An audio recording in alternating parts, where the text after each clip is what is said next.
اولاد کے کتنے لاڈ اٹھانے چاہیے؟ میرا بیٹا نماز کا پابند ہے، قرآن بھی پڑھتا ہے، مگر کمپیوٹر پر گیم کھیلتا ہے۔ 1 لاکھ کا کمپیوٹر مانگ رہا ہے۔ ہماری استطاعت بھی ہے، اگر دلا دیں تو گناہگار تو نہیں ہوں گے۔ نیز اگر بیٹے کو مہنگا لباس پسند آتا ہو تو خریدنا اسراف تو نہیں ہوگا؟ دیکھیں، کمپیوٹر اگر 1 لاکھ کا آپ خرید سکتے ہیں، آپ کی استطاعت ہے، تو اسراف میں داخل نہیں ہے۔ اسراف کا مطلب ہوتا ہے اپنی ارننگ سے زیادہ، اپنی چادر سے زیادہ پاؤں پھیلانا، اپنی آمدن سے زیادہ خرچ کرنا۔ تو ایک غریب آدمی کے لیے 1 لاکھ یہ اسراف میں آئے گا، چاہے وہ کپڑا خریدے یا کمپیوٹر خریدے، اور ایک امیر آدمی کے لیے 1 لاکھ اسراف میں داخل نہیں ہے۔ تو بچہ اگر مہنگا کپڑا مانگتا ہے اور آپ میں استطاعت ہے تو دلا دیں آپ، کوئی بری بات نہیں ہے اس میں۔ لیکن اس میں ایک چیز کا خیال کریں، بچے سے کہیں کہ پرانے کپڑوں میں سے ایک کو صدقہ کر دو۔ وجہ اس کی یہ کہ مال جمع کرنے کی جو ہوس ہے نا، یہ بہت بری ہے۔ مال خرچ کرنا اتنا برا عمل نہیں ہے، اگر آپ کو اللہ نے گنجائش دی ہے، جمع کرنا برا عمل ہے۔ ہوتے کیا ہے کہ بچے نا جمع کر رہے ہوتے ہیں، جیسے آپ نے بعض خواتین کو دیکھا ہوگا کہ وہ جیسے ان کی عمریں ہو گئیں 50 سال، اب کپڑوں سے ان کی پیٹیاں بھر چکی ہیں۔ شادی پہ یہ جوڑا ملا تھا، پھر اس کے بعد یہ ملا تھا، پھر اس کے بعد یہ ملا تھا، استعمال میں 2-4 ہی آ رہے ہوتے ہیں، اور وہ کپڑوں پہ کپڑا جمع ہوتا جا رہا ہے، جمع ہوتے جا رہے ہیں، تو پورے کے پورے جو ہے نا پیٹیاں بھر گئی ہیں۔ یہ بہت برا عمل ہے۔ تو آپ نیا جوڑا خریدیں، پرانے کو صدقہ کر دیں، حدیث میں بھی اس کی ترغیب ہے۔ تو اگر اللہ نے آپ کو وسائل دیے، آپ روز نئے کپڑے خریدیں۔ اگر وسائل دیے ہیں تو آپ روز نئے کپڑے خریدیں، پابندی نہیں ہے شریعت میں، روز آپ نئی نئی چیزیں خریدیں، لیکن پرانی کو فوراً صدقہ کر دیں، اس کو کسی ٹھکانے لگائیں۔ جمع نہ کریں کہ اتنا اسٹاک آپ نے جمع کر لیا ہے، جمع کرنا برا عمل ہے۔ تو بچے کو بھی اگر آپ میں اللہ نے بہت استطاعت دی ہے تو بچے کو آپ کپڑے دلائیں۔ مالدار لوگ بچوں کو اپنے حساب سے کپڑے دلاتے بھی ہیں، پہناتے بھی ہیں، معیار بھی ان کا اونچا ہوتا ہے۔ اگر آپ غریب ہیں تو بھائی اپنا جو آپ کی چادر ہے اس حساب سے آپ چلیں، پھر بچے کو زیادہ فری نہ کرائیں۔ آپ کی آمدن ہے نہیں، بچہ روزانہ نئی نئی چیزیں مانگ رہا ہے، تو ایسا تو خراب ہو جائے گا، وہ آپ بھی قرضوں میں جکڑ جائیں گے، پھر اور بھی خرچے ہیں آپ کے، ان کو بھی فوکس کرنا ہے۔ دوسری بات یہ کہ یہاں لڑکا اور لڑکی میں بھی فرق کرنا چاہیے لباس کے معاملے میں۔ کمپیوٹر کی بات تو میں آگے کر رہا ہوں، لباس کے معاملے میں لڑکوں میں اور لڑکیوں میں فرق کرنا چاہیے۔ لڑکیوں کو تو لباس کی ایک رغبت ہوتی ہے، ان کو تو نئے نئے کپڑے پہننے کا شوق ہوتا ہے، یہ ان کی نیچر اور فطرت کا حصہ ہے۔ حضرت حکیم الامہ مولانا اشرف علی تھانوی رحمہ اللہ نے لکھا ہے کہ بچوں میں جو لڑکے ہیں نا، ان کو بچپن سے ہی باور کرانا چاہیے کہ بیٹا تم ماشاءاللہ لڑکے ہو، تمہارا کام اللہ نے جو تمہارے ذمے کام لگائے ہیں اس میں یہ ہر وقت کپڑے اور اپنے جو ہے نا وہ نوک پلک درست کرنا، یہ لڑکیوں کا کام ہوتا ہے۔ تم تو لڑکے ہو ماشاءاللہ، تمہیں کیا یہ کپڑوں میں زیادہ دلچسپی مت لو، ان کو یہ باور کرائیں۔ جیسے ہمیں یاد ہے، ہم چھوٹے بچے تھے تو جب بچیاں جو ہے نا لڑکیاں عید کی رات پہ مہندی لگا رہی ہوتی تھیں تو ہم بھی جا کے بیٹھ جاتے تھے کہ بھی ہمارے بھی لگاؤ۔ تو مجھے یاد ہے اپنی میری دادی کا ملفوظ، اللہ ان کی مغفرت فرمائے، وہ میں نے بھی ایک دن مہندی لگوا لی، سب لگوا رہی ہیں بچیاں، تو ہم نے بھی جا کے، ہم بھی بچے تھے، ہم نے کہا جی ہمیں بھی لگا دو، تو لگانے والوں نے ہمارے بھی لگا دی۔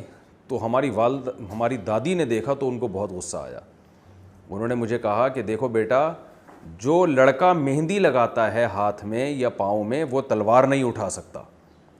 یعنی یہ موٹیویٹ کیا جاتا تھا کہ بھئی تمہیں اللہ نے مرد بنایا تو مردوں والے کام کرو، یہ جو چیزیں ہیں زیادہ فیشن اور زیادہ کڑھائیاں اور یہ سب چیزیں یہ لڑکیوں کے کام ہوتے ہیں، لڑکوں کے نہیں ہوتے۔ تو لڑکے کو آپ اچھے کپڑے پہنائیں، سوبر سا ڈریس پہنائیں، یہ منع نہیں ہے، لیکن اس کو زیادہ ان چیزوں میں نہ گھسنے دیں کہ ہر وقت شیشے کے سامنے بیٹھا رہے اور نوک پلک درست کرتا رہے اور کپڑوں پہ اکڑتا رہے۔ اس سے بولیں لڑکا تو لڑکا بھاگتا ہوا اور لڑتا ہوا اور کلابازیاں کھاتا ہوا اچھا لگتا ہے، اور وہ ایکسرسائز کرتا ہوا اچھا لگتا ہے، اس کے ذمہ بڑے بڑے کام ہیں، زیادہ ان چیزوں میں زیادہ نہ پڑے وہ۔ یعنی ایک حد تک تو ٹھیک ہے زیادہ، کیونکہ میں دیکھ رہا ہوں آج بعض بچوں کو، لڑکوں کو، کہ وہ بھی لڑکیوں والے فیشن کر رہے ہیں، ماں باپ ابھی سے ان کو بگاڑ رہے ہیں، پاؤڈر لگا رہے ہیں، ان کے سرخی لگا رہے ہیں، کیا کر رہے ہو تم، اپنے بیٹے کو کیا مخنث بنا رہے ہو، کیا کر رہے ہو؟ تو اس لیے یہ کام بہرحال نہ کریں۔ باقی یہ کہ نیا جوڑا خرید کے دینا ہے، مہنگا اگر آپ میں استطاعت ہے تو پرانا والا صدقہ کروائیں۔ باقی رہی بات ویڈیو گیم کی، جو پہلے نمبر پہ آپ نے پوچھا تھا، ویڈیو گیم بچوں کو کھیلنے دینا جائز ہے، کوئی گناہ نہیں ہے، لیکن اس میں بہتر تو یہی ہے کہ وہ نہ کھیلیں، کیونکہ بچہ جسمانی ایکٹیویٹی کرتا ہے، اس کا ذہن بھی فریش ہوتا ہے، اس کی صحت بھی اچھی ہوتی ہے، بیمار بھی کم ہوتا ہے۔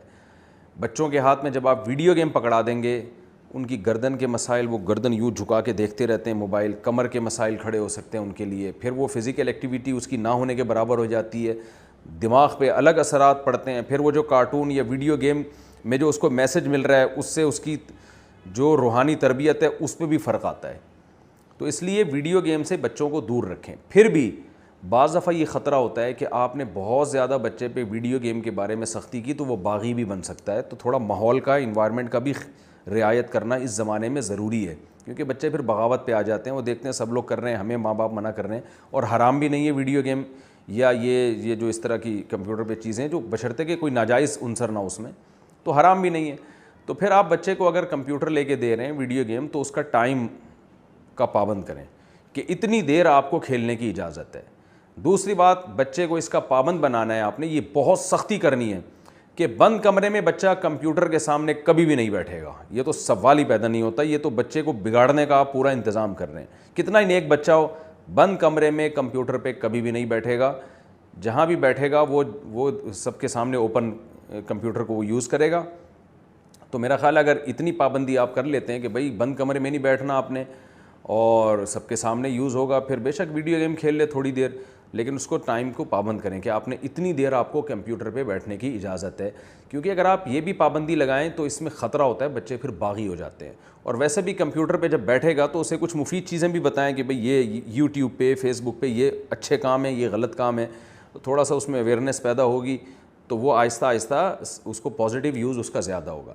اگر آپ نے مکمل پابندی لگا دی کہ نہیں کمپیوٹر پہ بیٹھنا ہی نہیں ہے، تو بعض دفعہ یہ ہوتا ہے بچے پھر چھپ کے بیٹھتے ہیں، پھر وہ تمام حدود کو کراس کرتے ہیں، کیونکہ وہ غلط سمجھ کے پھر کمپیوٹر پہ بیٹھتے ہیں۔ تو جب غلط سمجھ کے بیٹھتے ہیں، ان کو پتہ ہے ماں باپ نے پابندی لگائی ہوئی ہے، تو وہ چھپ چھپ کے دیکھیں گے، پھر غلط چیزیں دیکھنے کا عنصر ان میں، خطرہ ان میں زیادہ ہوتا ہے۔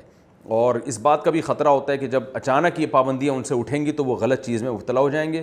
تو یہ جدید ٹیکنالوجی ایسی چیز ہے کہ والدین کو اپنے سامنے ہی بچے کو ٹرین کر دینا چاہیے، اپنے ہی سامنے ان کو بچوں کو ٹرین کر دینا چاہیے، تربیت کرنی چاہیے کہ دیکھو بیٹا یہ چیز اس میں دیکھنے کی ہے اور یہ چیز ایوائڈ کرنے کی ہے۔ تو اس طرح کا اگر آپ کرتے ہیں تو پھر ٹھیک ہے، پھر اس میں کوئی حرج نہیں ہے۔ وہ 1 لاکھ کا کمپیوٹر ہو، 2 لاکھ کا ہو، وہ آپ کا ہیڈک ہے، آپ کو اللہ نے وسائل کتنے دیے ہیں۔